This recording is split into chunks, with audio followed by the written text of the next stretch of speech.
네, 우리 말씀 나누기 전에 다시 한번 기도 짧게 하겠습니다. 하나님 감사합니다. 오늘도 우리에게 귀한 한날을 주시고 우리가 살아갈 수 있도록 주님께서 은혜 베풀어 주시고 생명 허락하여 주심을 감사합니다. 하나님, 그로 말미암아 우리가 살아갈 수 있습니다. 하나님의 말씀이 아니고서, 하나님이 아니고서는 우리가 살아갈 수 없음을 고백하는 우리 이 한날의 삶도 주님께서 주장하여 주셨사오니, 주님, 우리가 이 땅을 살아갈 때 코끝에서 호흡이 멈추는 그 순간까지 오직 주님 한 분 바라보며 예수 그리스도만이 나의 산소망이 되게 하여 주옵소서. 주님, 오늘도 말씀하여 주시옵소서. 감사하며 예수님의 이름으로 기도합니다. 아멘. 네, 할렐루야. 오늘도 예배하는 우리 모두에게 삼위 하나님의 그 크신 은혜가 임하기를 간절히 소망합니다. 네, 오늘 신학적 주제입니다. 오늘은 11과이고요. 신학적 주제는 이렇습니다. 우리 인생은 하나님이 존재하시기 때문에 의미와 목적이 있습니다. 라고 이렇게 신학적 주제를 교재에서 잡았습니다. 그런데요, 이 신학적 주제를 읽고 제가 이런 생각이 좀 들었습니다. 이 주체를 좀 바꿨으면 어떨까? 저 말의 순서를 조금만 바꾸면 어떨까라는 생각이 들었습니다. 그래서 이렇게 한번 바꿔보았는데요. 우리 함께 한번 읽어보실까요? 하나님께서 존재하시기 때문에 우리의 인생은 의미와 목적이 있습니다. 네, 이렇게 단어 하나 순서만 좀 바꿨는데도 우리에게 다가오는 그런 의미, 그런 우리 뜻이 완전히 달라지는 것을 느낄 수 있습니다. 앞에서 보았던 것은 마치 우리가 주체인 것 같습니다. 주어가 나, 우리 이렇게 되어 있습니다. 그런데 뒤쪽에 조금 바꿔본 것에서는 주어가 또 주체가 하나님이시다라는 것을 우리가 알 수 있는데요. 맞습니다. 하나님께서 이 세상을 다 창조하셨습니다. 이 모든 만물을 하나님께서 다 만드셨고요. 하나님의 그 형상대로 하나님의 모습을 그대로 우리를 인간을 만들어 주셨습니다. 그렇기 때문에 다른 이유가 아니라 그렇기 때문에 우리 삶 가운데에는 의미와 목적이 있다는 것이죠. 전도서 전체의 내용은 이와 같은데요. 전도서 전체의 내용을 이렇게 몇 줄로 요약하기는 좀 아쉽지만 그래도 한번 읽어보겠습니다. 하나님 없는 인생의 무의미함과 헛됨에 대해 풍부한 경험과 해박한 지식을 가지고 있는 저자가 설득력 있게 입증하는 지혜 문학입니다. 세상적인 업적, 성취, 수고와 쾌락, 인간의 지식과 지혜의 한계를 여과 없이 드러냄과 동시에 인생의 본분, 인생의 목적인 하나님을 경외하는 삶으로 저와 여러분은 적극적으로 초청하고 있다는 것입니다. 가스펠 프로젝트 저자 또한 이와 관련된 질문들을 몇 개 하고 있는 것을 우리 교재를 통해서 볼 수 있는데요. 제가 PPT로 준비했습니다. 함께 한번 보실까요? 1번, 인생에는 어떤 의미가 있는가? 2번, 왜 우리는 여기 있는가? 3번, 우리가 하는 일은 정말 중요한가? 4번, 역사는 어디를 향해 가고 있는가? 5번, 세상에 정의가 있는가? 6번, 죽음 너머에는 무엇이 있는가? 7번, 이따금 일이 의미 없어 보이는 이유는 무엇인가? 8번, 우리 마음 가장 깊은 곳에 있는 아픔과 갈망을 달랠 수 있는가? 라고 이 가스펠 프로젝트의 저자는 이렇게 8가지 질문을 우리에게 제시하고 있는 것을 볼 수 있습니다. 여기서 4번 질문에 대하여서 좀 노란 걸로 하이라이트를 했는데요. 4번 질문도 조금 한번 바꿔볼까요? 4번 질문을 바꿔서 이렇게 한번 바꿔보았습니다. 시간은 어디를 향해 가고 있는가? 역사는 이미 일어난 그 예전, 그 과거이죠. 오늘을 살아가고 있으니 이 1초 이후에 1초 전에 이 삶도 역사가 될 수 있지만 그 삶이 과연 어디를 향해서 가고 있는가? 그러니까 다시 말해서 우리가 살고 있는 지금 이 시간은 어디를 향해서 나아가고 있는가에 대한 질문을 우리가 한번 해볼 수 있으면 좋을 것 같습니다. 시간의 정의는 과연 누가 내렸을까요? 1분 1초가 저 시계를 통해서 계속해서 흘러갑니다. 그리고 1년이 지나면 나이가 1살 먹습니다.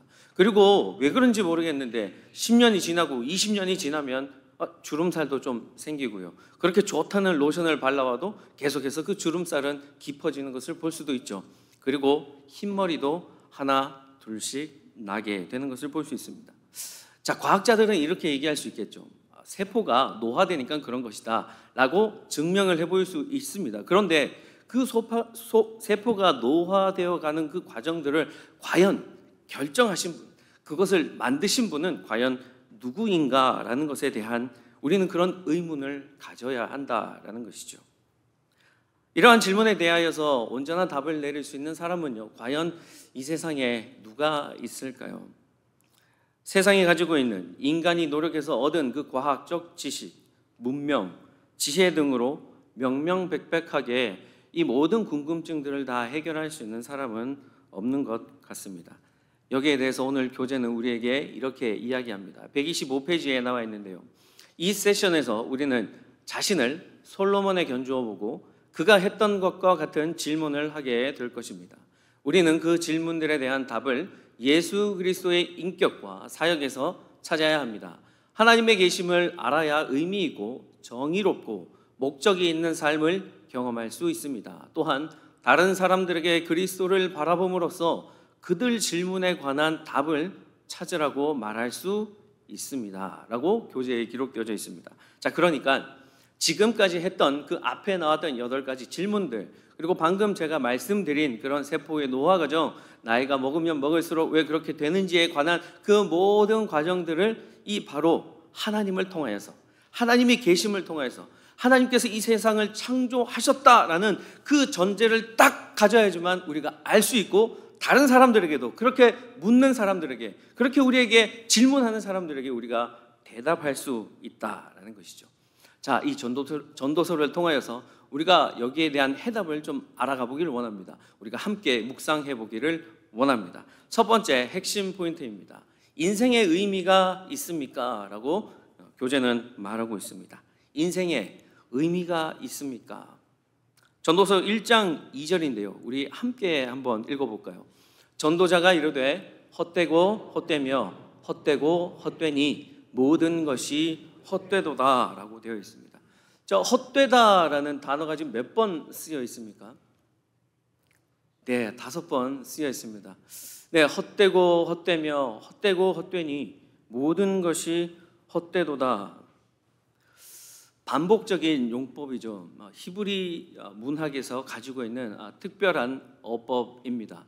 내가 무언가를 강조하고자 할 때 같은 단어, 내가 강조하고자 하는 그 내용, 단어를 반복해서 계속 쓰는 것이 이 히브리 문학이 가지고 있는 특별한 어법 중에 하나인데요. 우리 한국 사람들은 어떻게 합니까? 아주 헛됩니다 이렇게 얘기하지 않습니까? 아주 정말 엄청나게 헛됩니다 이렇게 얘기하죠. 우리 경상도 사람들은 어떻게 합니까? 억수로 헛됩니다 이렇게 얘기하죠. 전라도 분들 서운하실 것 같아 해드립니다. 허벌나게라고 이야기하죠. 허벌나게 헛됩니다. 이 국어 사전에 등재된 단어이기 때문에 강대상에서 쓸 수 있는 단어임을 이해해 주시면 감사하겠습니다. 야, 이렇게 다 헛되다라는 것입니다. 자, 그런데 이 전도서 기자가 저렇게 헛되다라는 단어를 5번 반복하면서 쓴 것, 정말 헛되다라는 것이죠. 너무나도 헛되다라는 것입니다. 아주 헛되다라고 한 번 딱 쓰는 것보다 헛되고 헛되며 헛되고 헛되니 모든 것이 다 헛되도다라고 이야기하니까 정말 더 헛된 것 같지 않습니까? 자, 그런데 무엇이 헛되다라고 이야기하고 있습니까? 마지막 구절에 나와 있죠. 모든 것이 헛되도다라고 되어 있습니다. 모든 것, 히브리 말로 콜입니다. 밑에 제가 해석을 달아 놓았는데요.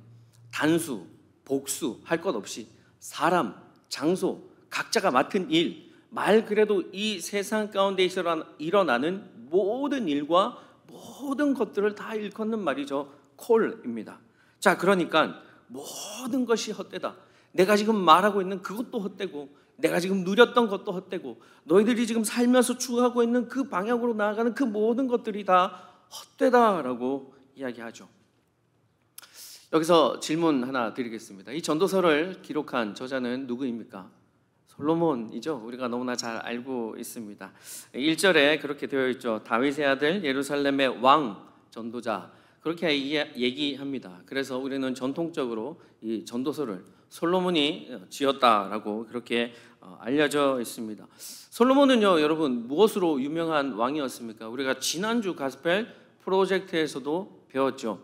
솔로몬은 지혜를 구한 왕이었습니다. 하나님께서 오셔서 자, 얘기해라. 내가 너 얘기하는 거 그거 줄게. 너 그거 한번 구해봐 라고 말씀하셨을 때 다른 것을 구하지 않고 하나님 지혜를 구합니다. 듣는 마음을 구합니다. 라고 이야기했죠. 자, 그런데도 너무나 안타깝게 그는 그 지혜를 받았음에도 불구하고 그 지혜로 말미암아 많은 부와 귀를 누렸음에도 불구하고 한때 지혜로웠으나 나중에는 어리석어진 왕이 되어버렸죠. 그의 인생 말미가 좋지 않았습니다. 그 중에 우리 솔로몬이 그 많은 복을 받아 누렸다 했는데요. 그 중에 어떤 복을 누렸는지에 대해서 한번 볼까요? 열왕기상 10장 23절인데요. 솔로몬 왕의 재산과 지혜가 세상 어느 왕보다 큰지라라고 되어 있습니다. 저 10장 23절에 저렇게 나와 있지만요. 사실은요. 10장 10절부터 22절까지 그리고 25절부터 29절까지 계속해서 반복적으로 솔로몬 왕이 가지고 있는 재산에 대하여서 쭉 나열하고 있는 것을 볼 수 있는데요. 한마디로 한 줄로 저렇게 요약한 것입니다. 솔로몬 왕의 재산과 지혜가 세상 어느 왕보다 큰지라. 당시 제일 유명한 사람 왕이죠. 제일 많은 권력과 제일 많은 물질, 재물을 가지고 있는 사람 왕이죠. 그 세상 어떤 왕보다 이 솔로몬 왕이 더 많은 지혜와 재산을 가지고 있었다라는 것을 말하고 있습니다. 그래서 솔로몬 왕은 누릴 수 있는 것이 많았을 것입니다. 성경에서도 말씀하고 있고요. 그가 마음 먹어서 되지 못한 일, 내가 마음 먹고 이거 하고 싶다라고 해서 되지 못한 일, 이루지 못한 일은 아마 없었을 것입니다. 돈이 부족해서 혹은 원하는 사람들이 없어서 도와주는 사람들이 없어서 그렇게 이루지 못한 일들은 하나도 없었습니다. 그는 마음먹은 대로 다 할 수 있었습니다. 자, 그런데 그렇게 다 누려본 왕이라면 이렇게 얘기해야 되지 않겠습니까? 내가 이거 한번 누려봤는데, 내가 저것도 한번 가져봤는데, 내가 이거 원해서 저기 멀리 가서 그것까지 내 신하보고 사오라고 시켜서 내가 가져봤는데 써보니 진짜 좋더라, 이렇게 얘기해야 되지 않겠습니까? 다 경험해보면 다 좋다고 해야지. 다 경험해보고 난 이후에 좋지 않다고 말하는 그 심보는, 그 마음은 도대체 무엇일까요? 한 20년 전쯤 된 이야기 같은데요. 유학을 와서 차가 필요해서요. 중고차를 한 2,500불 주고 차를 샀습니다. 그런데요, 그때 구입했을 당시가 여름이었습니다. 차를 2,500불 주고 사서 이제 다녔죠. 에어컨이 안 나오는 것이었습니다. 분명히 살 때는 에어컨이 나오는 것을 확인을 했는데 한 일주일 정도 지나니까 이 에어컨이 안 나오는 거예요. 아, 어떡하지? 그래서 창문을 열고 다녔습니다. 한 며칠 있으니까 운전석 창문이 안 내려가는 것이었습니다. 여름은 한중간으로 가고 있는데 그 뜨거운 지면에서 제 차는 달리고 있는데 안에서 에어컨 바람이 나오지 않는 것이었습니다. 너무 더웠죠. 그나마 조수석, 패신저 시트의 윈도우는 내려갔기 때문에 그걸 열고 다녔습니다. 그나마 좀 위안이 되더라고요. 한 일주일 지났을까요? 이제 무슨 말 하려고 하시는지 이해가 되시겠죠? 그 창문마저도 안 내려가는 것이었습니다. 창문이 하나도 안 내려가는 거예요. 에어컨 바람은 안 나오는 건 당연하고요. 에어컨 바람이 혹시나 나올까 싶어서 틀었는데요. 뜨뜻한 바람만, 뜨거운 바람만 잔뜩 나오는 것이었습니다. 제가 그때 파트타임으로 샌드위치 가게에서 일을 하고 있었는데 집에서 일하는 곳까지 도착하면 이미 벌써 땀으로 범벅이 되어 있었습니다. 그래서 일을 도저히 할 수 없을 정도가 되었죠. 그리고 시간이 조금 지났습니다. 그래서 열심히 일도 하고 돈도 좀 모으고 그래서 새 차를 샀습니다. 혼다 어코드. 이 반응이 나오셔야 됩니다. 진짜 혼다 어코드, 98년도식 혼다 어코드를 샀는데요. 그렇게 좋을 수가 없었습니다. 에어컨도 너무나 잘 나오고요. 또 창문도 잘 내려가고요. 그 차에는 썬루프도 있었습니다. 썬루프도 열고 다닐 수 있었던 것이죠. 그래서 제가 사람들에게, 차를 사려고 하는 사람들에게 뭐라고 얘기했겠습니까? 2,500불짜리 그 중고차 그런 거 사지 마. 혼다 어코드, 새 차 사, 새 차라고 얘기하지 않았겠습니까? 제가 누려봤거든요. 제가 경험해봤거든요. 제가 좋은 것을 다 해봤거든요.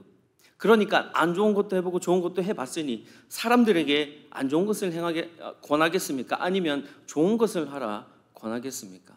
사람의 마음이 그렇다라는 것이죠. 자, 그런데 솔로몬은요, 이 모든 것이 내가 다 해봤는데 헛되고 아무 의미 없다라고 이야기하고 있습니다. 히브리 말로 헛되다, 헤벨입니다. 텅 빈, 공허이라는 뜻도 가지고 있지만 숨이라는 뜻도 가지고 있습니다. 여기서 말하는 숨, 이건 한숨을 이야기합니다. 이렇게 하는 그런 한숨 말이죠. 인생의 무의미함을 나타내는 것입니다. 2절 이후로 11절까지 우리가 읽은 본문 11절까지 전도자는 세상을 관찰하며 의미 없는 것에 대한 발견, 그 모든 것들이 인생에 있어서 헛되다라는 것을 결론 짓고 있습니다. 그리고 그는 이렇게 고백합니다. 영원한 것은 없다고 말입니다. 3절에서 4절 내용을 기반으로 해서 말하는 것이죠. 여기서 말하는 것, 영원한 것은 없다. 아무것도 영원할 수 있는 것은 없다. 내가 지금 가지고 있는 이 차도 결국에는 폐차가 되어야 할 것이며 그 98년식 혼다 어코드 새 차도 지금 어디 있는지 잘 모르겠습니다. 영원한 것은 없다라는 것이죠. 둘째, 5절에서 7절 내용을 가지고 이렇게 이야기합니다. 생산성이 없다. 셋째, 8절에서 11절까지의 내용으로 진보가 없다라고 이야기합니다. 사람이 무언가 보아도 무언가 들어도 처음에는 뭔가 특별한 것이 있는 것처럼 생각되지만 나중에는 남는 것이 없고요, 피곤할 뿐이라는 것입니다. 그래서 모든 것이 헛되다라고 이야기합니다. 모든 일들이 매일 새롭게 생겨나는 것이 아니라 그저 반복된다라는 것입니다. 해 아래 새 것은 없다라고 고백하는 것이죠. 뿐만 아니라 개인의 삶도 반복됩니다. 한 사람이 태어나서 성장, 성숙, 노화를 거쳐 죽음에 이르기까지 크게 그 모든 사람들을 통하여서 다 봤을 때 크게 다를 바가 없다라는 것이죠. 1000년 전에 살았던 삶, 그 사람의 삶도 비슷하고요, 2000년 전에 살았던 그 사람의 삶도 비슷합니다. 물론 누릴 수 있는 그런 과학적인 문명의 혜택들은 조금씩 다를 수 있겠죠. 머리카락이 자랍니다. 그러면 자르죠. 그런데 좀 있으면 또 자랍니다. 그러면 또 가서 자르게 되죠. 아무리 깨끗하고 옷을 빨아입어도요, 옷은 며칠 입으면 더러워집니다. 그래서 또 다시 세탁하는 것이죠. 화장 어떻습니까? 여자분들 화장을 열심히 예쁘게 하는데요, 갔다가 저녁에 집에 돌아오면 그 화장을 지웁니다. 그래서 남편이 얘기하죠. 그 지울 건데 뭐 그렇게 1시간씩 화장을 열심히 하냐고 말입니다. 여러분들, 지금까지 여러분들이 막 드셨던 그 깨끗한 물, 아주 깨끗했던 그 물들 지금 다 어디 있습니까? 여러분들이 지금까지 살아오시면서 드셨던 맛있는 음식들 지금 그거 다 어디 있습니까? 솔로몬은 그 모든 것들이, 이 전도서의 저자는 이 모든 것들이 헤벨, 무의미하다, 한숨 쉬고 있다는 것입니다. 이처럼 전도서 1장 1절에서부터 11절까지 저와 같이 세 가지 없다라는 것은, 없는 것에 대하여서 저자는 저와 여러분에게 이야기하고 있습니다. 마치 우리가 전부라고 여기고 살아가고 있는 이 세 가지, 저 세 가지가 없다라고 얘기합니다. 매일 노력하죠. 영원한 것을 한번 만들어 보기 위해서요. 그리고 매일 노력합니다. 뭔가 새로운 것을 한번 만들어내 보기 위하여서요. 해 아래 무슨 새로운 것을 한번 만들어서 내가 남들 앞에서 한번 잘 살아봐야 되겠다라고 그렇게 매일 만드는데, 솔로몬은 그 전에 모든 세상에 있는 것들을 다 누려보았던 솔로몬은 지금 말하고 있습니다. 아무것도 의미가 없다라는 것이죠. 자, 그런데요 여러분, 그런데 여기에서 끝나면 그저 세상이 말하는 허무주의와 우리가 믿고 있는 이 기독교와 별반 다를 바가 없습니다. 이사야 40장 8절입니다. 풀은 마르고 꽃은 시드나 우리 하나님의 말씀은 영원히 서리라 하라. 맞습니다. 저와 여러분이 믿는 하나님의 말씀은 영원하십니다. 믿으시길 주님의 이름으로 간절히 축복드립니다. 좋은 집도 좋은 차도 맛있는 음식도 영원하지 않습니다. 그러나 주님의 말씀만은 영원하십니다. 말씀이 육신이 되어서 우리에게 다가오신 예수 그리스도만이 영원하심, 그것을 우리는 믿고 신뢰하며 나아갑니다. 우리가 다른 사람들보다 이 세상을 살아가면서 좀 더 많은 것을 누리든, 내가 좀 더 다른 것을 누리고 좀 혹은 덜 누리면서 살아가든, 오직 말씀이신 주 예수 그리스도께서 우리 삶 가운데 계신다면 우리의 삶은 그 누가 뭐라 해도 의미 있고 가치 있는 삶이라 믿어 의심치 않는 것이죠. 그 말씀이 우리 안에 있기를 다시 한번 주님의 이름으로 축원드립니다. 자, 그런가 하면 교재 이 128페이지에 나오는 핵심 포인트 두 번째인데요, 세상에 선과 정의가 있습니까? 라고 질문을 우리에게 던지고 있습니다. 먼저 앞부분에 나온 전도서 3장 16절에서 22절까지 이 세상에 정의가 없다고 이야기합니다. 법정에서조차도 그 공정함을 다뤄야 하는 재판을 하고 있는 그 법정에서조차도 정의가 구현되지 않는다라고 이야기합니다. 미래에는 올바른 정의가 실현될까라는 그런 궁금증을 가지고 있지만 전도자는 이렇게 얘기하죠. 흙으로 왔으니 흙으로 돌아가게 될 것이다 라고 말이죠. 정의 구현 앞에서 가능성은 없어지고 죽음 앞에서 그 모든 것들이 무의미하게 된다라고 이야기합니다. 자, 그렇다면 이어서 나오는 4장 1절에서 3절까지는 무엇을 얘기하고 있습니까? 권력자들에 대해서 힘을 가지고 있는 그 사람들에 대해서 이 노동자들의 노동이 착취되고 있다는 것을 말하고 있는 것입니다. 자, 이 또한 해결책이 없다고 이야기합니다. 그저 슬퍼하는 것밖에는 해결책이 없다라고 이렇게 이야기하는데요. 우리 2절 말씀과 3절 말씀을 한번 볼까요? 그러므로 나는 아직 살아있는 산 자들보다 죽은 지 오랜 죽은 자들을 더 복되도다 하였으며 이 둘보다도 아직 출생하지 아니하여 해 아래서 행하는 악한 일을 보지 못한 자가 더 복되도다 하였느니라 라고 되어 있습니다. 자, 이 말씀의 뜻은 살아있음의 회의를 느껴라 이런 뜻이 결코 아닙니다. 학대받는 것이 너무나 힘들고 어렵고 또 너무 슬프기 때문에, 너무 고통스럽기 때문에 이미 죽은 자를 비롯해서 아직까지 태어나지 않은 그 사람들이 훨씬 더 낫다는 것을 의미합니다.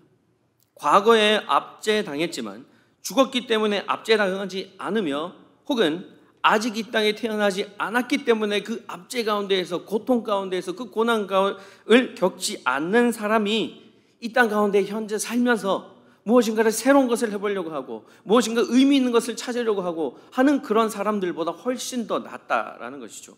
왜입니까? 전도자는 이야기했죠. 헛되고 헛되며 헛되고 헛되니 그 모든 것이 다 헛되도다라고 말이죠.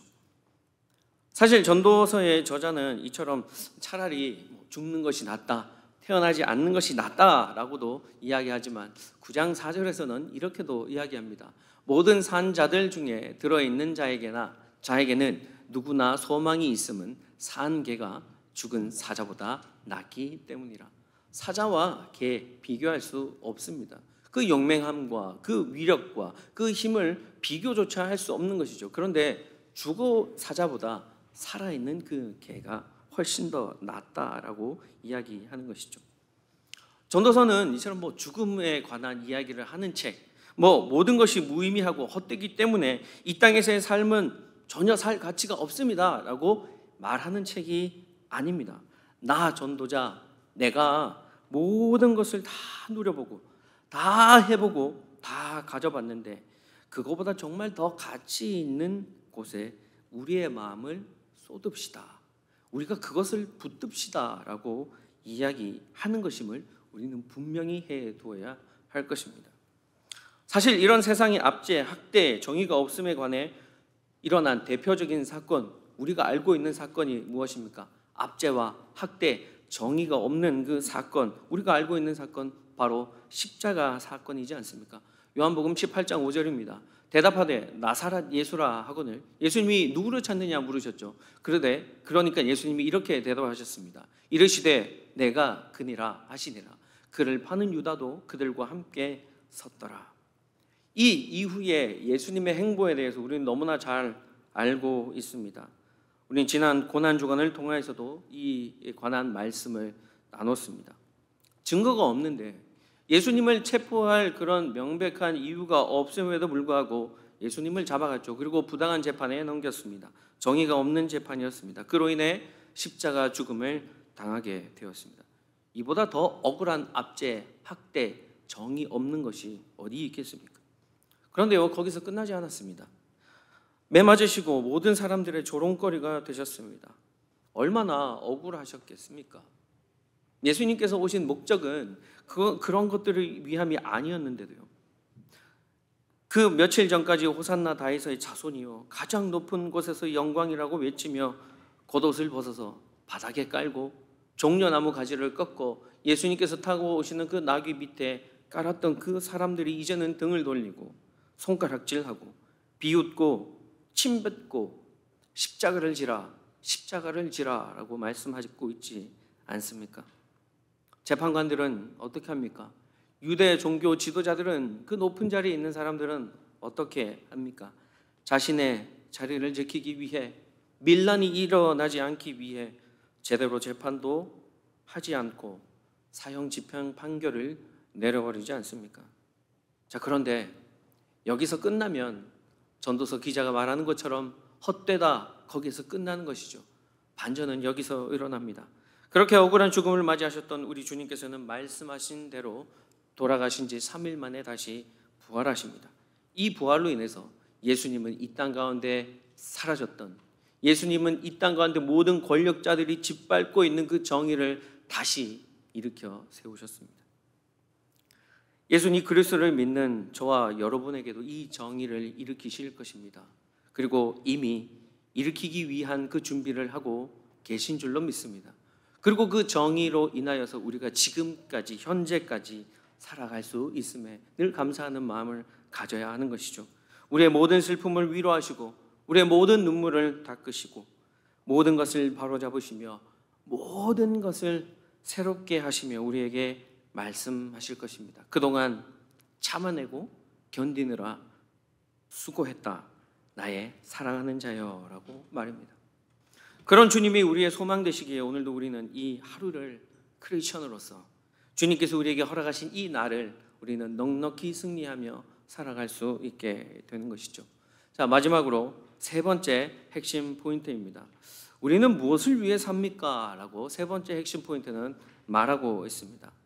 사랑하는 여러분, 이 질문에 대해서 한번 곰곰이 생각해 보신 적 있습니까? 우리는 무엇을 위해 삽니까?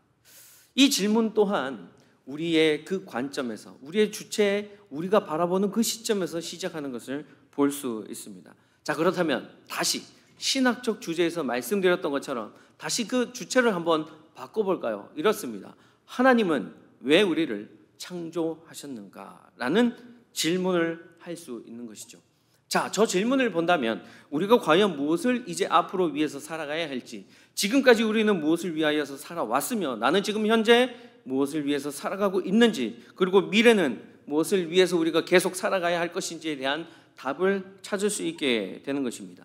계시록 4장 11절입니다. 우리 주 하나님이여, 이 영광과 존귀와 권능을 받으시는 것이 합당하오니 주께서 만물을 지으신지라 만물이 주의 뜻대로 있었고 또 지으심을 받았나이다 하더라. 우리 인간을 포함한 모든 만물을 하나님께서 지으셨고 그 만물은 하나님의 뜻 가운데 있습니다. 하나님의 계획 안에 있습니다. 그리고 그 뜻 안에서 하나님의 그 계획대로 움직이기 위하여서 그 모든 만물들은 지음을 받았다라는 것입니다. 이 구절 안에서 우리는 하나님께서 그 창조하신 창조의 목적을 발견해낼 수 있습니다. 우리 모두는 하나님을 위해서 지음을 받았습니다. 하나님의 영광을 위해 지음받은 존재가 우리라고 한다면, 저와 여러분이라고 한다면 우리는 어떻게 살아가야 하며 무엇을 위해 살아가야 하는지에 대한 답이 자연스럽게 얻어낼 수 있게 되는 것이죠. 우리는 하나님을 위해 살아야 합니다. 우리는 하나님을 위하여서 살아야 합니다. 그분의 위대하심과 경이로움을 늘 찬양하며 살아가야 하는 하나님께서, 창조주께서 지으신 피조물이라는 것입니다. 그러니까 피조물인 우리는 오직 하나님, 창조주만을 바라보며 그를 경외하며 그를 경배하며 살아야 한다라는 것이죠. 자, 그런데 왜 인간은 그렇게 살지 못할까요? 어떤 사람은 저와 여러분처럼 하나님을 잘 믿기도 하지만 왜 어떤 사람은 그렇지 못한 사람들도 있을까요? 처음에는 솔로몬도 하나님을 경외하는 사람이었는데 왜 그의 마지막은, 그 인생의 말미는 그렇게 비참하게 끝이 났을까요? 저와 여러분의 교재는 사도 바울의 말씀을 빌어 우리에게 이렇게 전하고 있습니다.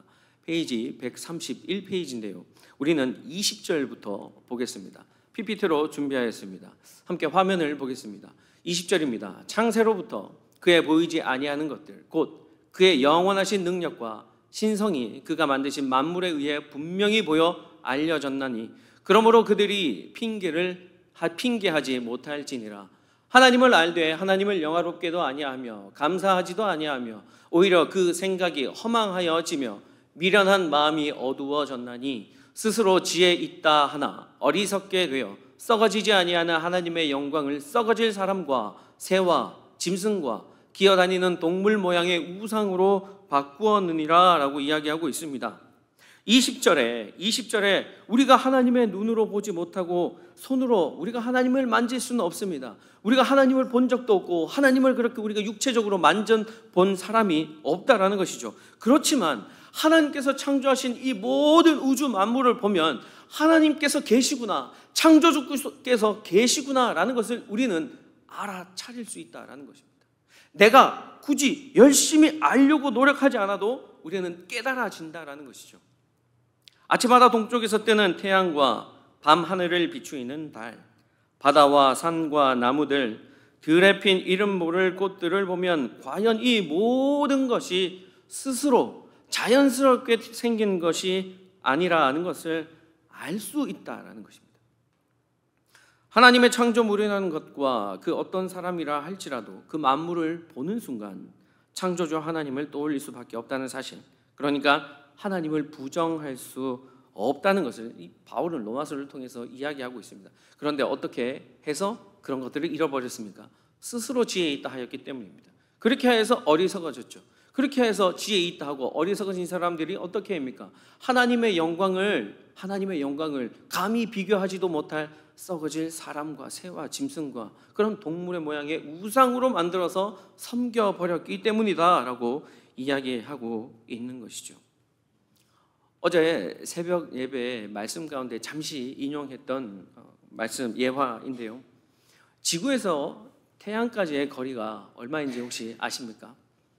어제 말씀을 들으신 분들 아실 거라 믿습니다만 1억 5천만 킬로미터라고 합니다. 지구에서부터 태양까지의 거리가요 1억 5천만 킬로미터입니다. 감이 안 오시지 않습니까? 도대체 얼마만큼을 가야지 1억 5천만 킬로미터를 내가 갈 수 있을까? 감이 안 오시죠? 자동차로 100km로 달렸을 때 171년 가야 된다고 합니다. 60마일로 달렸을 때 171년 가야지 태양까지 갈 수 있다고 합니다. 그러니까 태어나서 바로 운전을 시작해서 100km로 열심히 밟아서 가도 죽기 전까지 도착을 못하는 것이죠. 자, 만약에 기적이 일어나서 도착을 했다 할지라도 다시 돌아오기도 힘들다라는 것이죠. 자, 그런데 지금 말씀드리고 싶은 것은 이겁니다. 왜 태양에서부터 지구까지의 거리가 171년일까요? 100km로 달려서 171년 되는 그 거리에 딱 있을까요? 왜 1억 5천만 킬로미터일까요? 만약에 그 거리가요 170년까지 가까워지면 우리 지구는 너무나 뜨거워서 살지 못한다고 합니다. 불이 붙는다고 합니다. 자, 그런데 173년까지 조금 멀어지죠. 그러면 너무나도 추워서 살아갈 수가 없다고 합니다. 더 이상 멀어지지도 않고 더 이상 가까워지지도 않고 딱 적시적소에 딱 맞는 거리에 하나님께서 지구와 태양을 놔두셨기 때문에 우리 눈에 보이지는 않지만 공전하며 자전하며 서로 중력으로 끌어당기고 밀고 있기 때문에 우리가 지금 딱 171년 되는 그 거리에서 1억 5천만 킬로미터에서 이렇게 봄, 여름, 가을, 겨울을 누리며 살아가고 있을 수 있다라는 것이죠. 우리는 현재 이렇게 좋은 예배당에 앉아서 좋은 밝은 불빛 아래 이렇게 좋은 마이크에서 하나님의 말씀을 함께 나누며 주님께 경배하고 있습니다. 이를 교재 131페이지에서는 일반 계시라고 유식한 말로 이야기하고 있는 것이죠. 자, 그런데 문제는 이겁니다. 저 로마서 1장 20절, 21절에 하나님을 알되 하나님을 알면 이 하나님께서 만드신 모든 만물들을 우리가 부정할 수 없는데 하나님을 알면 이 창조되어 있는 모든 만물을 봤을 때에 하나님께서 이 모든 것을 지으셨구나, 태양에서부터 지구까지의 거리를 이제 알았으니 정말 하나님께서 그렇게 이 모든 우주 만물도 하나님께서 주관하고 계시는구나 라는 것을 알면 하나님 존재를 부정할 수 없다라는 것이죠. 알려고 노력하지 않아도 깨달아져 버린다는 것입니다. 거부할 수 없다라는 것이죠. 그런데 거부하는 존재가 있는 것이죠. 그런 사람들은 하나님을 영화롭게도 하지 않고 감사하지도 않기 때문에 오히려 허망하고 미련한 마음으로 어두워져서 하나님을 거부하고 있다라고 이야기하고 있습니다. 그런 삶을 산 대표적인 사람이 누구입니까? 바로 이 전도서를 기록한 솔로몬이지 않습니까?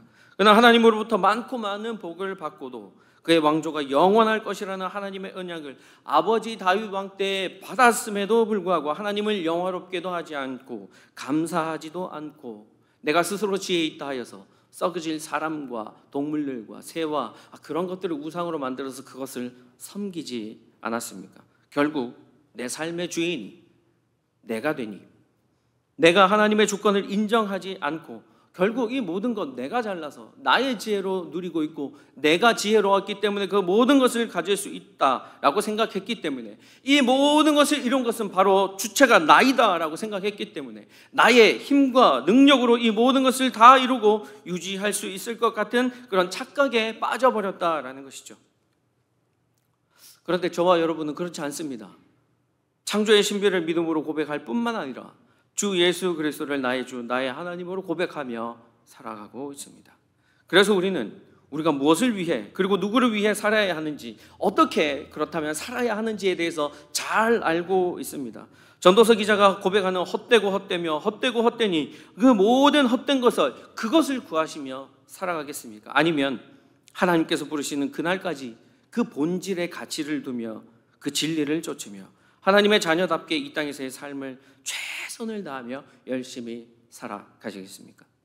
사도 바울은 확신에 찬 목소리로 이렇게 이야기합니다.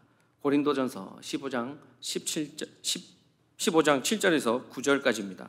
그리스도께서 다시 살아나신 일이 없으면 너희의 믿음도 헛되고 너희가 여전히 죄 가운데 있을 것이요 또한 그리스도 안에서 잠자는 자도 망하였으리니 만일 그리스도 안에서 우리가 바라는 것이 다만 이 세상의 삶뿐이면 모든 사람 가운데 우리가 더욱 불쌍한 자이리라 라고 말씀합니다. 만약 우리에게 부활이 없고 우리에게 천국 소망이 없다면 정말 이 수요일 늦은 시간, 이 시간까지 졸린 눈을 비벼가면서 낮에도 열심히 그렇게 세상에서의 삶을 살았는데 이 저녁까지 나와서 산다면 우리가 이 세상 가운데서 가장 불쌍한 자라고 이야기합니다. 주일날 교회 나와서 식당에서 봉사하고 누가 시키지도 않았습니다. 자발적으로 합니다. 그리고 그 모든 일들을 다 성도와의 교제를 위하여서 하나님 나라를 위해서 우리가 그렇게 열심히 합니다. 그런데 만약에 부활이 없고 천국의 소망이 없다면 이 세상 가운데 가장 불쌍한 사람이 바로 저를 포함하여서 이 자리에 앉아 있는 모든 분들이라 이 지금 실시간으로 온라인으로 예배드리고 있는 그 사람이다라고 이야기합니다. 그러니까 사도 바울이 얘기하고 있는 것은 무엇입니까? 우리의 삶에 가치가 있다는 것이죠. 예수 그리스도께서 부활하셨고 다시 사셨기 때문에 우리가 그 천국 소망을 온전히 붙들면서 살아갈 수 있다라는 것을 말씀하고 있는 것입니다. 저와 여러분은 누구를 위해 살아가고 있습니까? 그분이 바로 예수 그리스도 맞습니까? 저와 여러분은 무엇을 위해 살아가고 있습니까? 그것이 바로 영원불변하신 하나님의 말씀이 맞습니까? 주 안에 살아가는 성도 여러분, 말씀을 정리하겠습니다.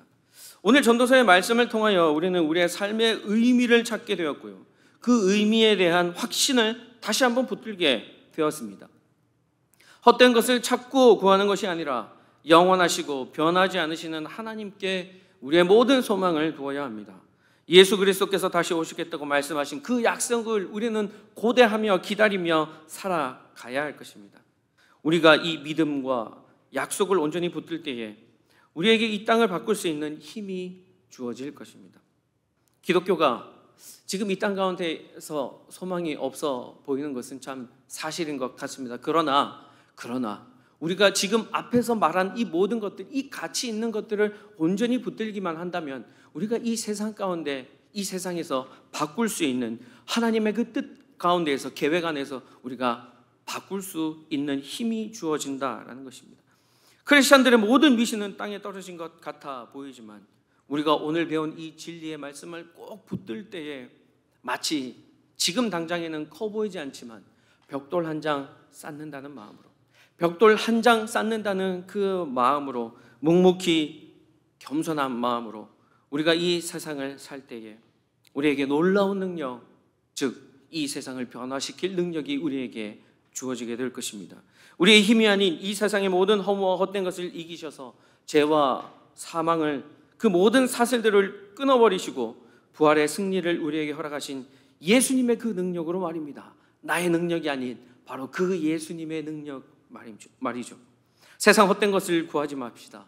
가치 있는 것들을 붙들며 살아가십시다. 그분을 위하여서 온전하신 그 예수 그리스도를 위해 살아가십시다. 그분의 말씀을 우리가 이루며 하나님께서 허락하신 이 귀한 날을 살아가게 되시길, 복된 주의 자녀 되시길 우리 주 예수 그리스도 이름으로 간절히 축원드립니다. 거룩하고 존귀하신 하나님 아버지, 오늘도 말씀의 은혜를 주셔서 또 깨닫게 하심에 감사드립니다. 오늘 주신 말씀의 한 줄 메시지를 우리에게 허락하여 주시옵소서. 그리고 그 한 줄 메시지가 주님께서 주시는 말씀이 되어 그 말씀을 우리가 오늘 꼭 붙들며 살아갈 수 있도록, 주님께서 부르시는 그 날까지 우리가 그 말씀을 꼭 붙들며 살아갈 수 있도록 은혜 베풀어 주시옵소서. 세상의 그 어떤 금, 은, 보화보다도 더 의미 있고 가치 있는 그 말씀이 우리 안에 역사하도록 허락하여 주시옵소서. 모든 것 감사드리며 예수님의 이름으로 기도드립니다.